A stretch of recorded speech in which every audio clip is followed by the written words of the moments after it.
Hello, Kyle's Garage viewers, and welcome back to another episode. Whoa, slow down.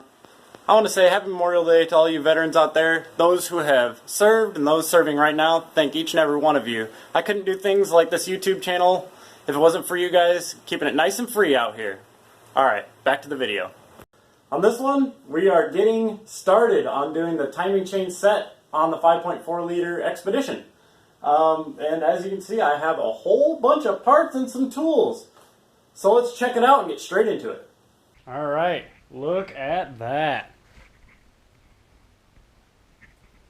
Now that should be everything we need to do. Everything we need to get the job done. Minus a couple little things, but let me just walk you through what I got here. So from Ford, I have new tensioners. These are the cam phasers or the cam sprockets, and these timing chains. We have chain tensioners. This is a new crank gear from Ford, all Ford parts. Timing cover gaskets. Got new whatever they call them on Fords, the VTEC solenoid. And of course the crank seal. When we get the timing cover off, we'll need to replace that. Some Loctite for making sure things go together the way they're supposed to. A repair manual for quick reference.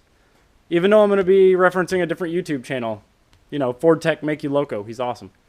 I also got a couple special tools that you're going to need for, compressing the springs so you can pull the roller followers out so you can get the cams out. I also have this really cool holder tool for the cam phaser sprockets so they don't spin while you're tightening them or whatever the case may be. And also a crankshaft holding tool so you can make sure that the crank doesn't move around and it's in the exact perfect place. So I'm going to go ahead and open up at least a couple of these tools for you so you can see the tools.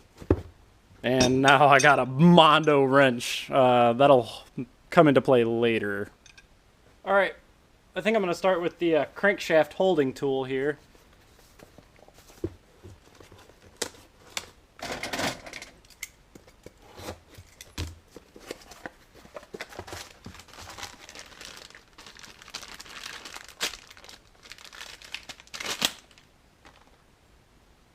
There it is.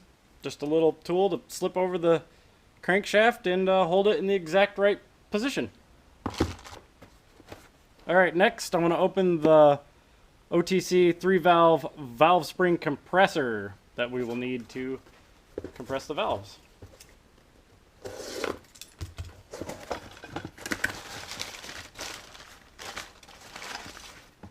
And there's that crazy looking contraption. It hooks on underneath the cam, and this pushes down on your valves.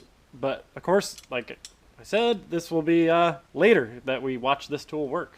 It'll be the first time me using it too. Alright, for the final OTC tool, it's the cam holder.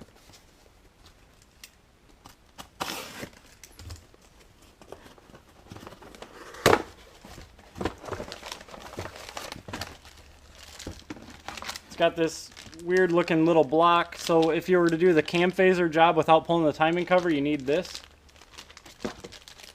But here's this cool little thing. And you can see it has little teeth on it, so you can hold on to the cam sprockets. Pretty nifty. It bolts right onto the head or the block or something in there. Alright, I'm not going to bother opening this. This is, you know, just a regular old pulley puller. Most of you guys watching definitely know what that is. Back over on the actual parts being installed. This melling box is a upgraded oil pump. This is a high volume oil pump. I'm going to leave it in the bag. I'm not really going to take that out. But, well, it has a hole in it, so whoop-de-doo. But anyway, yeah. High volume oil pump is well going into it. Alright, one more thing I want to show. Can't believe this, but Ford decided that they're going to put the sticker right on the piece itself for this tensioner and you know, the tensioners that were not in a bag. Only one was in a bag without a sticker. The other ones, this one came off right, but it has a little bit of course, adhesive residue going on. I tried to peel this one off, and it's not fun. I just wanted to get this on camera. I'm not going to peel it off on camera because screw that. But yeah, I got to take that all off and at least get that adhesive off because I don't want that floating around inside the engine. And with the introduction of the parts and the tools that I'm going to be using to help get this job done, I think it's time for us to start pulling stuff apart. But before I get started completely on this, I do want to make sure that you guys know this is not a tutorial. This is not me teaching you how to do this because this is my first time, so I'm going to be learning as I go. This could be for reference, this could be for entertainment, however you want to look at it, but please don't take it from me as a full-on tutorial. Ford Tech Makuloco, he did a way better job than I could ever do on a tutorial video, so this is just kind of my experience with it. First time through kind of a thing, so yeah. I'm gonna hit the time lapse, start pulling stuff apart.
Alright, we're going to take a break in the action so I can tell you about this. This is to remove the clutch fan because I couldn't find the correct tool that I wanted, but this is a big ass wrench and I have a hammer, so I'm just going to put it on the clutch fan, and on this one it's lefty loosey righty tighty, so let's hope it works.